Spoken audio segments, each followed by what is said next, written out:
Rencana eksekusi mati terhadap duo gembong narkoba Bali 9 asal Australia terus menuai kecaman pemerintahan Perdana Menteri Tony Abbott.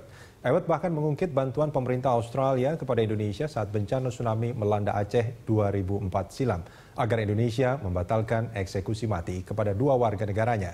Bagaimanakah pemerintah kita seharusnya menyikapi pernyataan Abbott?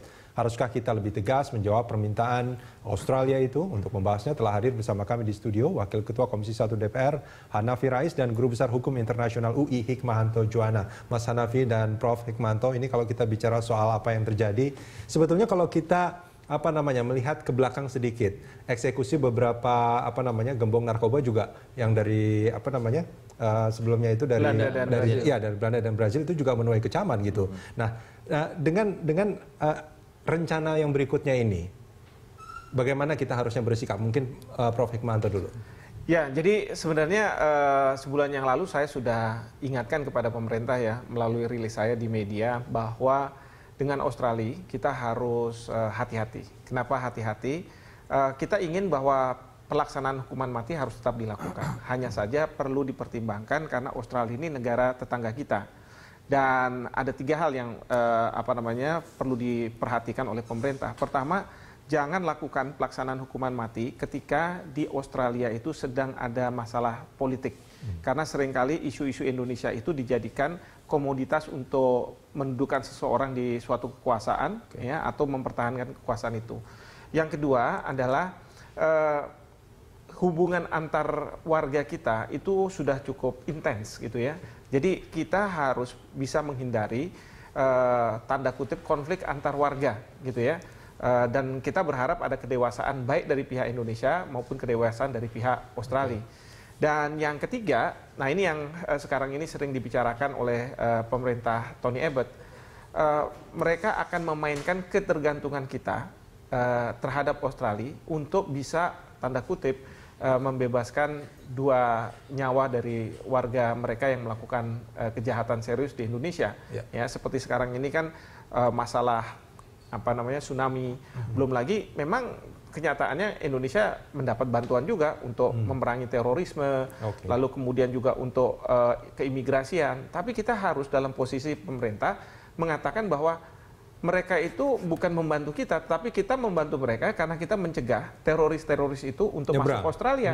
Atau misalnya para pencari suaka itu bisa dihambat di Indonesia untuk tidak masuk Australia. Gitu. Jadi harus ada argumentasi balik dari pemerintah kita untuk mengatakan bahwa jangan Anda main dengan ketergantungan-ketergantungan. Dan sekarang ini blunder dari Perdana Menteri Tony Abbott yang kemudian masuk ke Indonesia dan dipersepsi oleh publik Indonesia sebagai Australia ingin memainkan ketergantungan itu, dianggap sebagai manuver dari Australia yang harus dilawan. Dan dilawannya itu dengan meminta kepada pemerintah kita untuk kalau bisa sesegera mungkin dilaksanakan hukuman mati itu. Itu sebetulnya yang harusnya dilaksanakan menurut Anda? Ya, memang pemerintah kita terus terang konstituennya adalah rakyat Republik Indonesia. Maka sudah wajar kalau pemerintah itu takut sama warganya sendiri, publiknya sendiri, ketimbang takut dengan negara lain atau ancaman dari negara lain. Oke, Prof, ini kita punya kutipan pernyataan dari Perdana Menteri Australia Tony Abbott, kita simak bersama, Mas Hanafi. Ya. Mungkin bisa diberi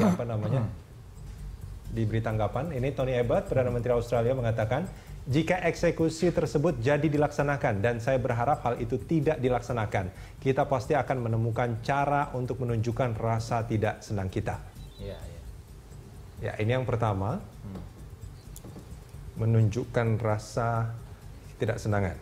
Nah, Menlu kita menyatakan, meski kami mengerti posisi pemerintah Australia, harus digarisbawahi, isu ini murni isu hukum. Hukuman untuk melawan kejahatan luar biasa. Ya, bagi Indonesia, kejahatan narkotika ini sudah menjadi kejahatan yang luar biasa karena per hari itu kurang lebih ada 50 orang yang meninggal, kan artinya jumlahnya luar biasa. Dan ini ada pernyataan dari Jaksa Agung, Pak Prasetyo. Saya katakan, ya, bantuan tsunami itu kaitannya dengan humanity, kemanusiaan. Eksekusi ini ada hubungannya dengan humanity juga untuk menyelamatkan demikian banyak manusia yang menjadi korban narkotika. Jadi tentunya semua pihak harus menghargai ini pernyataannya juga agak menarik. Mas Hanafi, kalau kita simak pernyataan Tony Abbott yang tadi, apa yang terbaca pertama kali menurut Anda? Ya, sebelum ke situ, saya harus menegaskan bahwa dua pernyataan pejabat kita yang terakhir itu satu kesatuan. Jadi narkoba itu adalah ultimate crime against humanity. Jadi bukan sekedar kejahatan luar biasa, ini kejahatan puncak yang tidak hanya membunuh orang per orang manusia, tapi generasi. Sehingga ketika kita tahu ada orang sudah terkena narkoba, terpapar narkoba, maka dia akan hidup linglung, tidak punya tujuan, disorientasi dan seterusnya. Dan itu ultimate crime against humanity. Itu yang pertama. Nah, yang kedua, saya melihat pernyataan Perdana Menteri Abbott tadi itu menunjukkan karakter beliau yang hawkish. Jadi memang tipe politisi yang dari partai liberal yang memang hawkish, cenderung agresif, beda dengan tipikal politisi Australia yang biasanya duduk di partai buruh ya. Jadi kalau di Amerika biasanya dari partai Republik kalau seperti ini gitu. Nah, sehingga kemudian pernyataan Abbott itu malah akhirnya blunder dan bahkan dimoderasi atau bahkan direvisi sendiri oleh anggota partainya sendiri di parlemen karena itu terlalu kasar, kemudian satu hal yang tidak relevan dengan kasus ini, dan kemudian Menteri Luar Negerinya Bishop juga memoderasi pernyataan Abbott. Jadi saya melihat protes Australia ini sebenarnya sudah jadi barang politik, bukan lagi soal hukum. Maksudnya barang politik gimana? Jadi ini eksekusi hukuman mati di Indonesia atas 2 warga negara Australia di Indonesia ini, itu sudah jadi barang politik di Australia. Karena Abbott ini pemerintahan yang berjalan 17 bulan terakhir, itu popularitasnya menurun drastis. Ya. Bahkan polling beberapa survei itu di bawah 30%. Ya. Dan saling bersaing dengan Bishop, yang kalau ini mungkin akan terjadi bisa menggantikan Abbott di politik domestik. Anda ingin mengatakan bahwa pernyataan Tony Abbott yang sebetulnya menjadi blunder itu hanya mencoba untuk menggalang popularitas. Iya, menggalang popularitas. Iya. Jadi Prof tadi kan benar poinnya bahwa ini barang politik yang dijalankan konsumsi publik di domestik Australia. Karena terus terang memang Abbott ini performance pemerintahnya buruk. Ya. Sehingga di Partai Liberal ini sudah mulai ada rasan-rasan atau wacana untuk mengganti gitu, suksesi.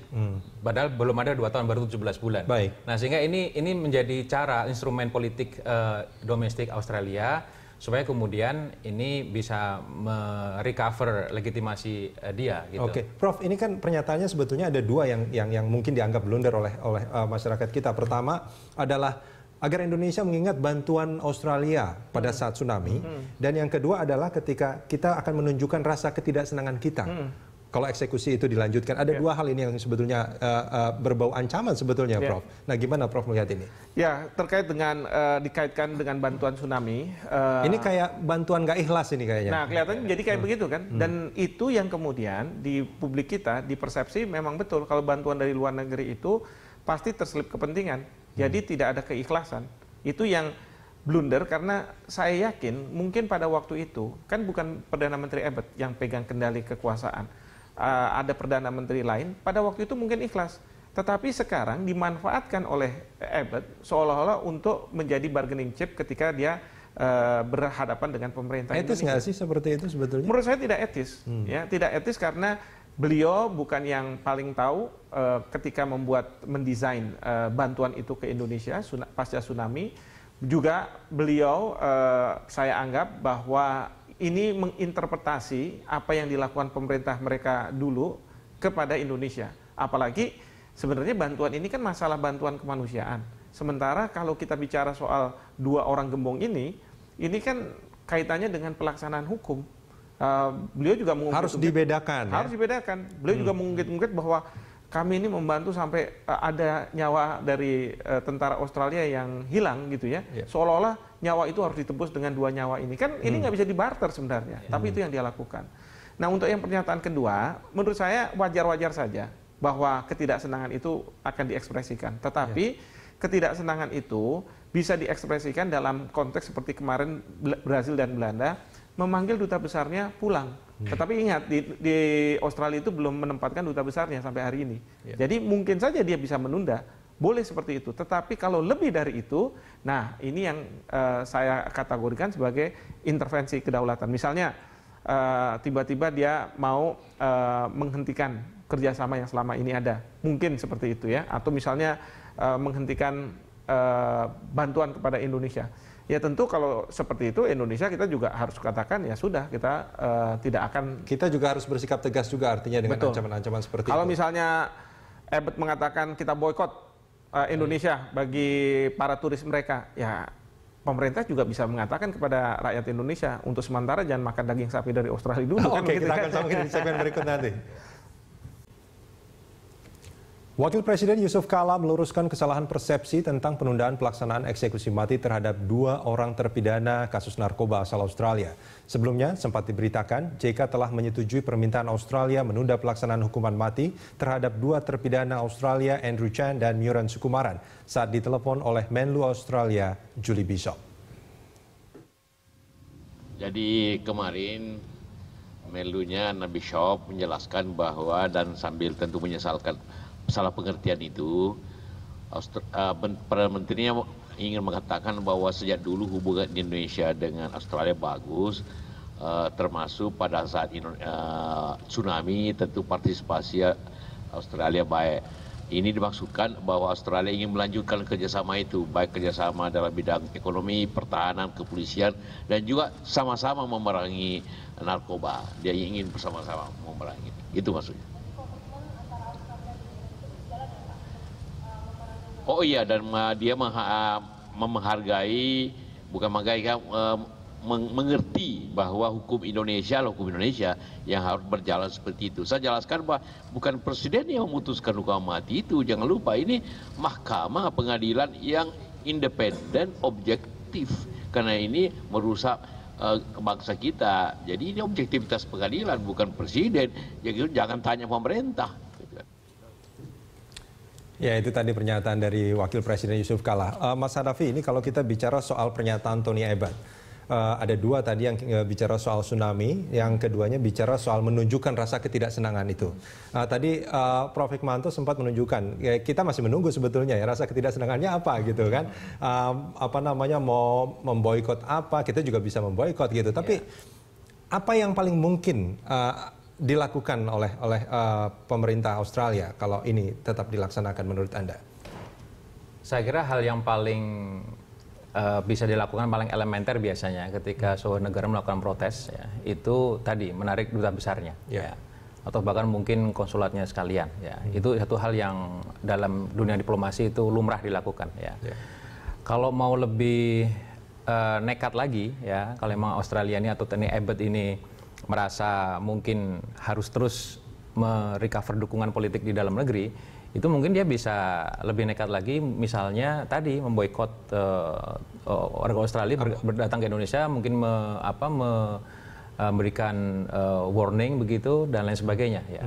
Atau mungkin yang lebih ekstrim lagi misalnya, tapi saya kira kemungkinan kecil, itu mungkin ya melakukan propaganda militer dan lain sebagainya. Ya. Dan itu berhasil ya. Panglima TNI juga sempat bicara bahwa mereka sudah siap juga kalau ada terjadi hal seperti itu. Iya, yang dilakukan Tony Abbott sebagai negara tetangga itu justru mengeskalasi masalah, memperluas masalah menjadi semakin pelik ya.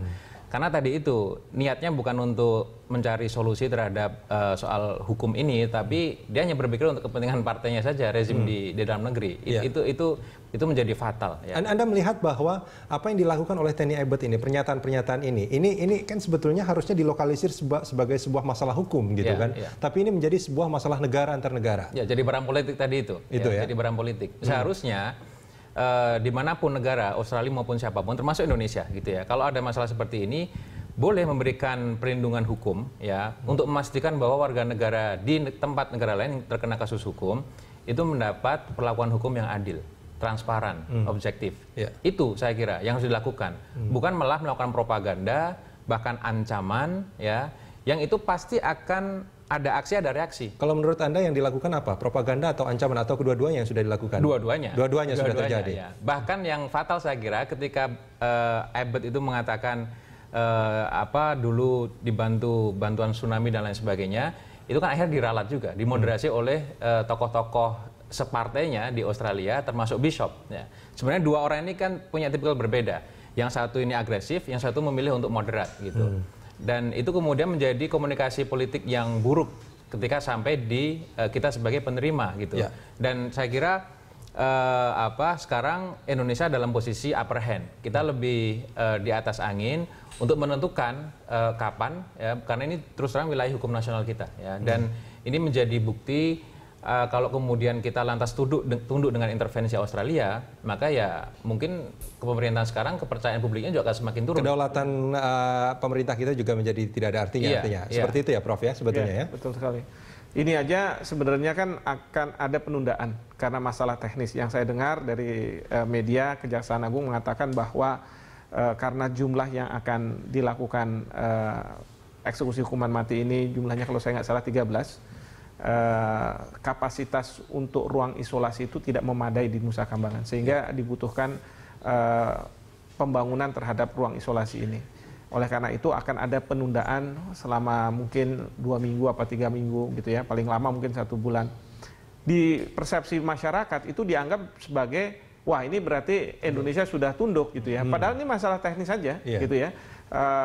Karena dalam pernyataan Presiden yang saya lansir tadi dari tadi siang itu beliau masih mengatakan bahwa kita akan tetap melakukan eksekusi mati ini. Bahkan yang tadi katakan Panglima TNI pun sudah ada di belakang pemerintah. Jadi Panglima mengatakan bahwa kita siap kalau misalnya sewaktu-waktu ada ancaman-ancaman terkait dengan masalah hukuman mati ini. Artinya Panglima TNI ya dalam hal ini TNI kita juga melihat bahwa ancaman ke arah sana juga bukan sesuatu yang tidak mungkin. Betul sekali. Itu yang kenapa Panglima kemudian muncul begitu ya. Karena mungkin berdasarkan assessment dari TNI bahwa ini bisa membahayakan negara kalau misalnya tidak jalankan. Nah disinilah pemerintah Australia itu harus berpikir ulang terkait dengan tadi yang disampaikan Mas Hanafi. Mereka kan punya memang kewajiban untuk melindungi warganya. Tetapi melindungi warganya jangan sampai kebablasan gitu ya, keterusan.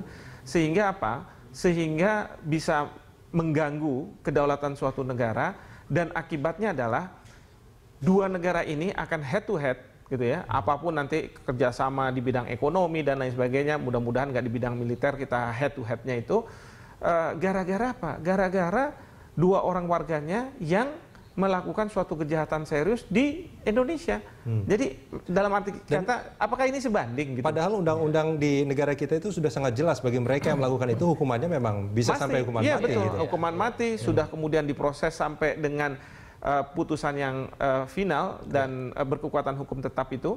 Lalu kemudian sudah dipastikan bahwa tidak ada peradilan yang sesat karena bisa di PK, sudah di PK. Dan kemudian hak dari warga tersebut sudah diberikan juga untuk meminta gerasi. Tapi Presiden menolak gerasi itu. Jadi memang satu-satunya jalan sekarang adalah melaksanakan hukuman mati itu. Nah Mas Hanafi, kira-kira apa yang akan terjadi kalau misalkan eksekusi ini betul-betul dilaksanakan oleh pemerintah kita? Saya kira ada persoalan diplomatik ya. Australia ketegangan hubungan, memanasnya hubungan semakin intens antara Australia dengan Indonesia. Kalau menurut Anda hubungan Indonesia-Australia sekarang gimana sih? Ini kan memang negeri jiran yang kadang-kadang naik turun kan? Nah sekarang ini lagi gimana sebetulnya? Sekarang semakin meninggi ya. Semakin meninggi. Artinya suhu politiknya semakin panas gitu. Apalagi kalau sudah dieksekusi. Karena begini, negara-negara tetangga kita seperti Singapura misalnya, saya ambil contoh, itu tahun 90-an juga pernah bahkan ditekan oleh Amerika sebagai the most strategic trading partner bagi Singapura. Karena waktu itu ada warga negara Amerika, Michael Fay, yang melakukan vandalisme dan dijatuhi vonis hukuman cambuk. Tapi kemudian Bill Clinton mengatakan itu harus dibatalkan, harus dibebaskan, ditarik ke Amerika, melawan HAM dan lain sebagainya. Nah yang dilakukan oleh Singapura, saya kira bisa dicontoh oleh Indonesia adalah melakukan diplomasi itu terbuka. Jadi membuka saluran diplomatik itu sebanyak mungkin dengan pihak Australia, karena Singapura membuka hubungan diplomatik dengan Amerika waktu itu, dan tetapi tetap ujungnya bahwa hukum nasional ditegakkan. Nah waktu itu komprominya tadinya hukum cambuknya kalau nggak salah 12 kali dikurangi menjadi 8 kali kalau nggak salah. Tapi tetap itu hukumnya ditegakkan. Tapi kalau hukuman mati kan nggak bisa. Ya artinya bahwa wilayah hukum nasional itu harus tetap tegak, tapi lakukan juga saluran diplomasi ini dengan pihak-pihak yang protes. Jangan malah kemudian kita juga sama-sama kenceng, karena nanti hasilnya menjadi sangat tidak bagus. Kita kehilangan fokus. Nah fokus kita ini kan hukum tegak, hubungan dengan negara tetangga cooling down gitu kan. Nah sehingga yang penting Kemenlu saya kira atau mungkin Presiden kalau perlu itu diplomasinya kalem tapi confident. Sehingga pihak Australia maupun PBB atau negara lain yang protes itu memahami betul.